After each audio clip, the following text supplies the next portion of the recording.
দক্ষিণ জেলার জামালপুর জিপির জামালপুর গ্রামে আতাউর রহমান বড় বইয়ার বাড়ির হঠাৎ বিদ্যুৎ সংযুক্ত গিয়া অগ্নিসংযোগ হইয়া ওনার যে তিনটা পরিবার একবারে সম্পূর্ণ বশীভূত হয়ে গেছে।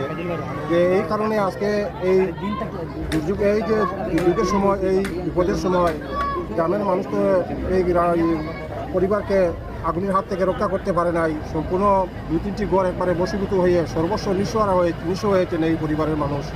তো আজকে আমাদের ভারতীয় জনতা পার্টির একনিষ্ঠ কর্মী তথা ধলাই মাতৃভূমি সংস্থার সভাপতি শ্রদ্ধেয় শীতাংশু দাস মনন্দা আজকে আমাদের সংগঠনের মানুষকে নিয়ে এবং সংস্থার লোকদের সঙ্গে নিয়ে আজকে এই পীড়িত পরিবারের কাছে এসে দাঁড়িয়েছেন।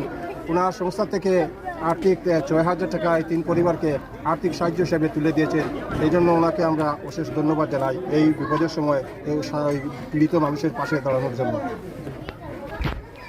গতকালকে বিকালে এখানে আমার জামালপুর জিপির জামালপুর গ্রামে অগ্নিসংযোগের ফলে আমার এখানকার 3টি পরিবার সম্পূর্ণভাবে ক্ষতিগ্রস্ত হয়েছে। আজকে আমরা এখানে উপস্থিত হয়েছি আমার প্রাক্তন এপি সদস্য, আমার এখানে আলী এবং মাতৃভূমি সামাজিক সংস্থার যারা কর্মকর্তারা সবাইকে নিয়ে আমরা দেখলাম যে এখানে আর কিচ্ছু বাকি নেই। ঝাড়ু থেকে শুরু করে ঘরের যে সমস্ত আসবাবপত্র ছিল সব জ্বলে পুড়ে ছাই হয়ে গিয়েছে। এই 3টি পরিবার আজকের দিনে এই অগ্নিসংযোগের ফলে সর্বহারা। আমি এখানে উপস্থিত হয়ে আমাদের আসাম সরকারের মাননীয় মন্ত্রী শ্রদ্ধেয় পরিমল শুক্লবৈদ্য মহাশয়ের সঙ্গে আমি এখান থেকে টেলিফোনে যোগাযোগ করেছি। উনিও দুঃখ প্রকাশ করেছেন এই ঘটনার জন্য। যদি সম্ভব হয় উনিও এখানে আসবেন এবং উনি আমার প্রাক্তন এপি সদস্যকে নির্দেশ দিয়েছেন যে ব্লকের বিডিও, জিপি সেক্রেটারি ওনাদের সঙ্গে যোগাযোগ করে, কাছাড়ের জেলা শাসকের সঙ্গে যোগাযোগ করে, যেহেতু এখানে 3টি পরিবারের মধ্যে একটি পরিবার অলরেডি ওনারা প্রধানমন্ত্রী আবাস যোজনার গৃহ একটা নির্মাণ করেছেন, আর বাকি 2 জনের নামও এই জামালপুর জিপির প্রধানমন্ত্রী আবাস যোজনার তালিকায় রয়েছে।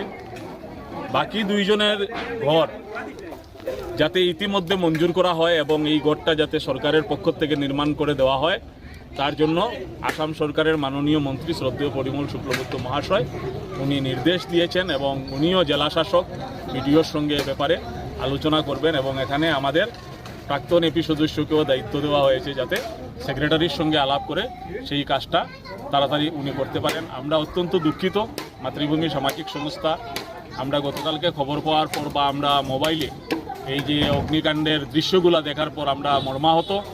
কারণ আগুন কেউকে বলে আসে না, যেরকম ঝড় তুফান বলে আসে না, তো অনুরূপভাবে এই আগুনে আজকে 3টা পরিবার আজকে সর্বহারা হয়ে গিয়েছেন। আমরা প্রচেষ্টা করেছি যে ওনাদের পাশে এসে দাঁড়ানোর, ওনাদের সঙ্গে দেখা করার, ওনাদের খোঁজখবর নেওয়ার এবং আগামী দিনেও ওনাদের পাশে থেকে আমরা যতটুকু সাহায্য সহায়তার প্রয়োজন আমরা সংস্থার পক্ষ থেকে আমরা করে